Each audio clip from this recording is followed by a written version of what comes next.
Black Friday and Christmas equal chaos for retail, as is evident at Westfield shopping malls. This franchise is owned and operated by Scentre Group, which has 42 shopping centres across Australia and New Zealand. So far this year, more than 400 million shoppers have walked through their doors. I sat down with its chairwoman, Alana Atlas, while she was in New Zealand to discuss how Westfield is winning in this economic environment. You'll see if you go to Westfields, the sort of retailers who are located next to each other, we do it all very purposefully, all well thought through as to what the customer would like. Do you not care if people spend money at all in your centres? Well, we love them to spend money in our centres, clearly. But that's not the primary objective. But no, the primary objective is because we believe it all follows.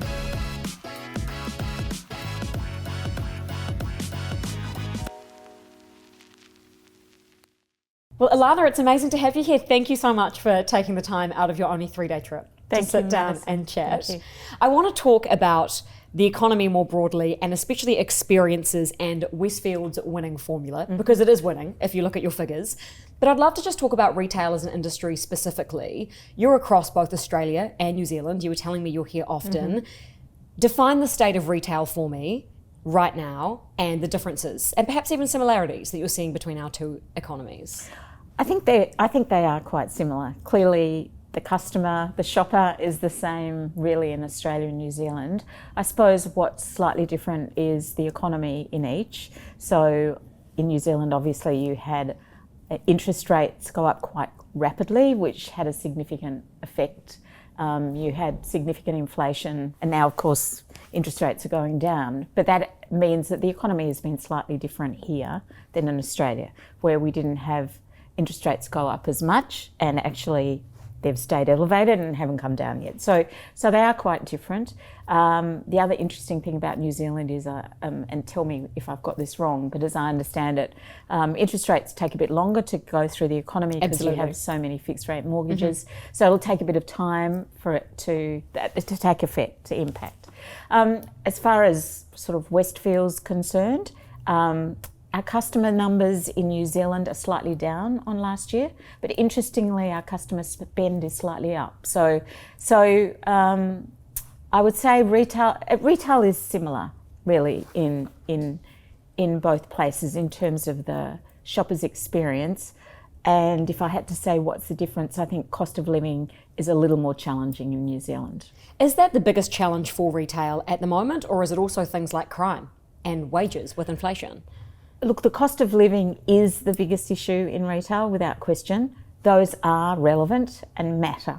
So certainly crime, I think it's an issue in New Zealand and in parts of Australia. Crime, obviously safety and security is paramount for us in terms of our proposition to customers. So that's extremely important too.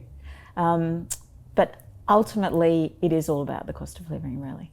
You've had more than 400 million customers through your Westfield centres across Australia and New Zealand so far this year. Yes. If you consider the population of Australia, 20 million, and New Zealand, 5 million, I did the quick maths, that is both our countries, our populations visiting your malls at least 17 times a year. The connection you have with people in our economies is incredible. Yeah.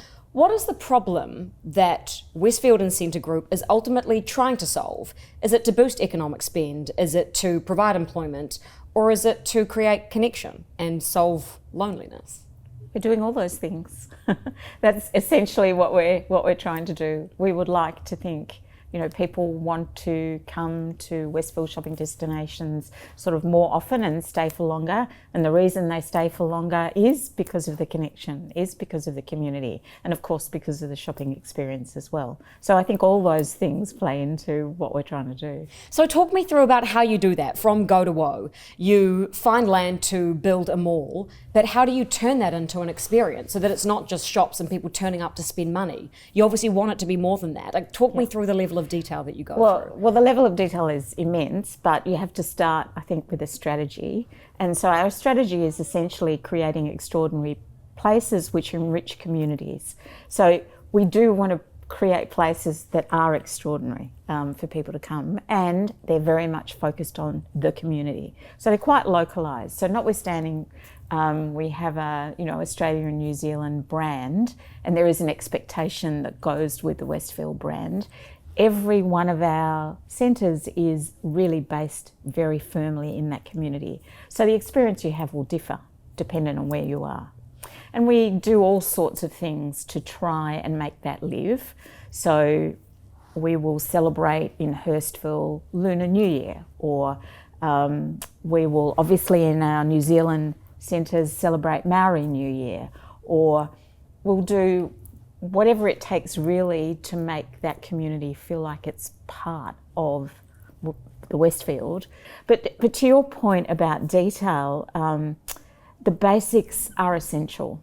So without the basics, no one will come, and quite rightly so. So we talked a little bit about, how important fabulous bathrooms are.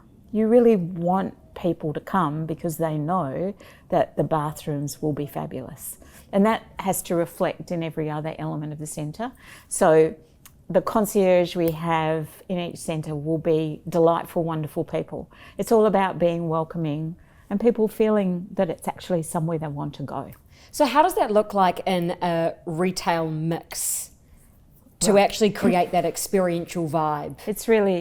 The retail mix is really, really important and is curated in every location.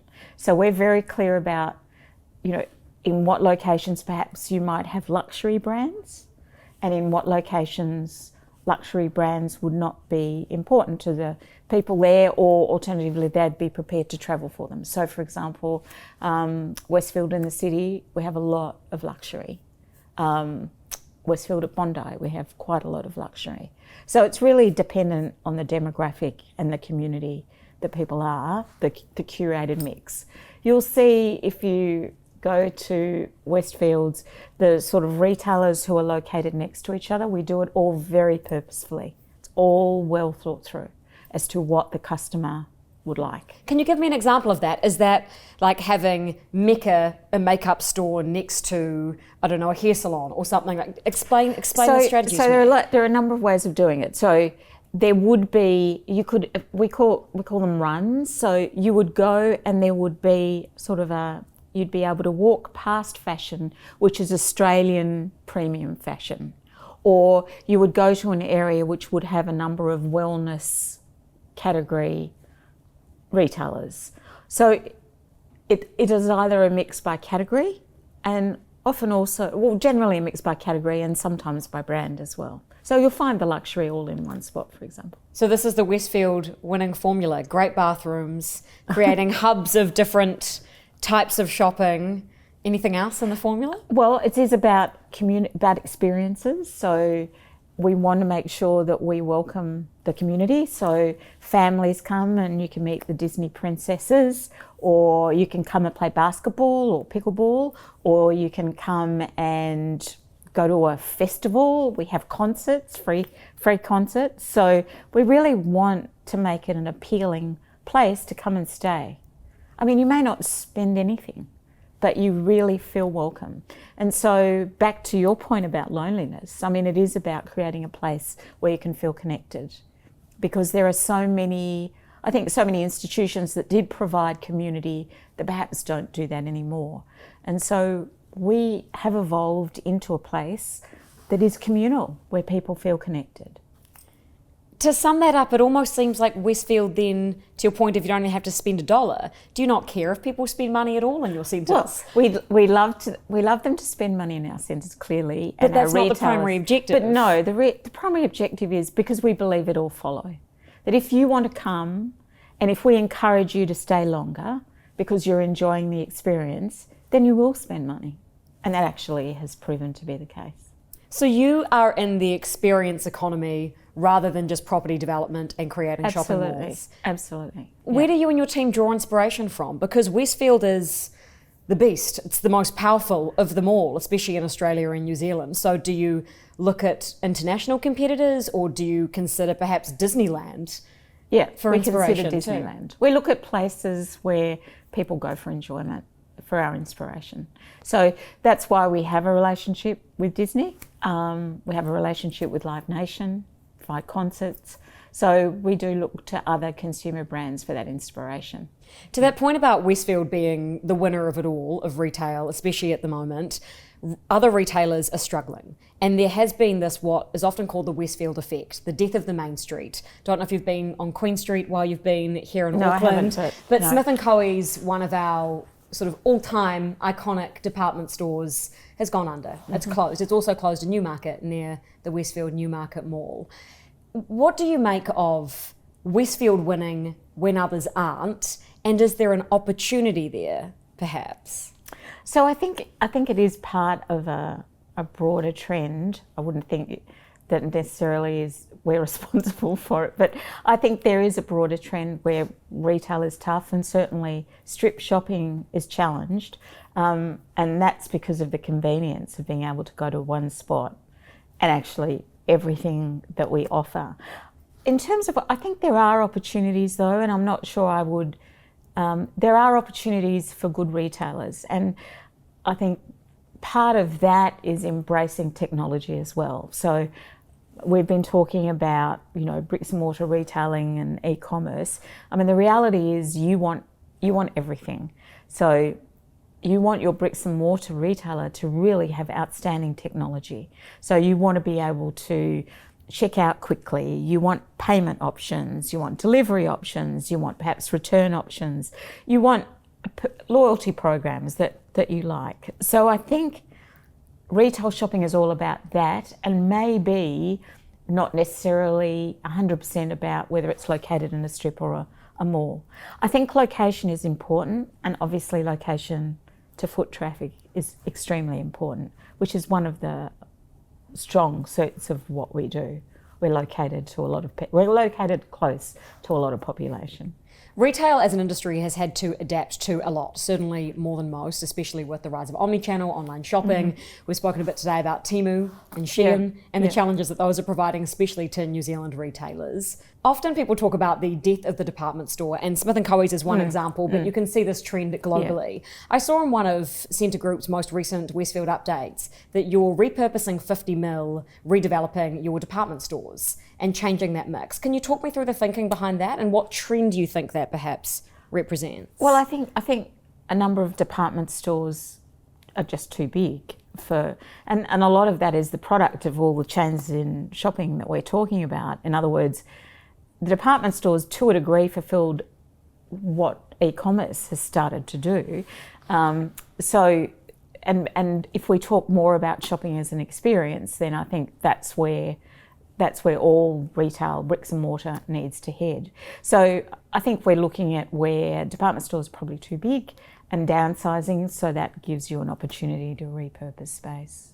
You've also been on the board of Coca-Cola Amatil. You're also on the board of Origin Energy. So you've seen all types of consumer, from desires and wants and shopping right through to needs and utilities. Very big question, but what do consumers want these days, Alana? Do they even know what they want in this environment? It's such a good question. Look, I don't think consumers have changed really. We want choice. We want value. It's interesting talking about, sustainable shopping and what's in the future of fast fashion. I think people do want value. I don't think price is very important, but I think value is more important. So ultimately it's the same as it's always been. I think the thing that has changed significantly, quite a few things, there's just so much more choice. It's really hard to navigate, and so it is quite overwhelming. The other is ads were important. We didn't really trust ads particularly, but what's interesting is the sort of rise of social influencers, social media, and their impact on retail. It's very interesting to me that influencers, their views are highly regarded and followed, and not perceived as like advertising, which is very surprising. In the regulator's eye, it is deemed as advertising, but to the consumer, it doesn't feel like an ad. It feels like an ad. Even when the influencer is clearly promoting a product, it doesn't feel like an ad. But that's an interesting issue. That's a sort of another platform, TikTok shopping and Insta shopping, how that will evolve as well, and how what influence and change that will make to this shopping landscape. I don't know if you've got any views on that. Well, I think that that's a perhaps threat to Scentre Group, right? If these enormous meta platforms like Instagram or TikTok shopping, I mean, it's blowing up already. There's live streams of people selling things and they go straight away. If people are, they only have so much discretionary spend. Yep. If they're increasingly putting that to work on those platforms, then they might not be putting it to work at your malls. How do you think or worry about that? Well, I think competition's very healthy, and our experience post-COVID is just interesting. People just want choice, and a lot of people will shop. I know my own habits. I mean, I know some things I'll shop for online, but other things I just absolutely will not. And my guess is people are pretty much the same.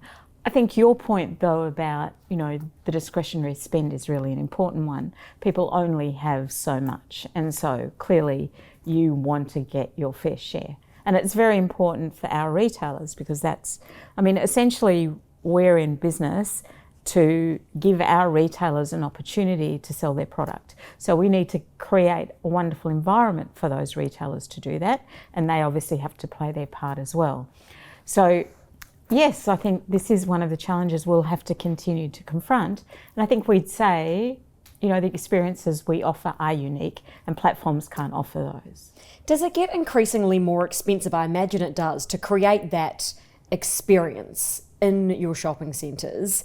How are you thinking about the dynamic of that? Because if it is becoming more expensive to provide more experiences in your malls, you would then probably need to increase rents. But it's tough to do that right now when the retailers that you provide space for are struggling. Yes, so it is. It is.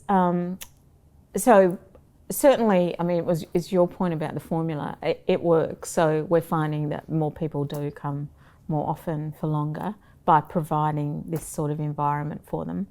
The other element here is supply of retail space. Certainly in Australia, there really haven't been many big shopping centre developments in the last period. And so the supply of retail space is actually becoming limited. And so obviously that helps with demand. So people do want to be in the best shopping destinations to sell their product. So to sum that up, there's really no competition to Scentre Group. Well, there is lots of competition. But no one really has the stature of Westfield. Others have I don't know, I've forgotten what it's called, the spin-off. Yes. Did you read the spin-off? So the spin-off has just ranked the best 33 malls in Auckland. Do we have 33 malls in Auckland? Yes, apparently. I'm obviously a creature of habit. So there's 33 malls in Auckland. So that was very interesting. There's lots of competition in Auckland. That's amazing. Lots of competition. But if you look at the end that you're going for, it's more the premium experience rather than just the convenience location, perhaps. Or is it all of it? Not really. No, okay. No. I'd say we even in Auckland, we've got Newmarket in the city, but we've got St Luke's, which is very much a community destination. We've got Manukau City, which is very much south. Interestingly, I think every year we have the Manukau Institute of Technology has its graduate procession through Manukau City. So I think we each one has a different function. Newmarket's obviously city and brands and whatever. I think Manukau City is very much of that area. So what's next for Westfield? Where do you take it next? Do you keep developing more? No, we keep getting better is what we're trying to do. We think there's a lot of competition, so we think we can get a whole lot better at what we do and encourage more people to come. Is that more footprint or the same footprint with more inside the same footprint, but we think if we keep improving what we offer you and improving the diversity of it and the quality of it, you'll come more often. Well, I'm excited to see it. Westfield has been a big part of my life. One of my first ever jobs, Alana, was selling jeans and then selling shoes at Westfield Albany in Auckland. Yep. Well, Westfield Albany is the number one. In terms of foot traffic and spend? No. In the what's it called? The spin-off. Yeah. The 33 top malls in Auckland Westfield Albany was my number one. Well, there you go. We love Westfield Albany. I loved working there, it's and now such a I have an beautiful addiction to shoes and jeans. So thank you Excellent. for creating that. It was lovely to chat to you, and thanks so much Madison. again for making the time. Thank you. Thank you.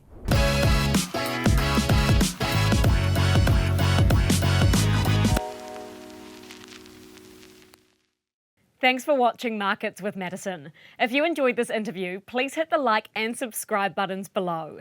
I do all of the research for these episodes myself, so your support means a lot. I always love to hear your feedback and ideas, so please drop any thoughts in the comments below. Now go put your money to work.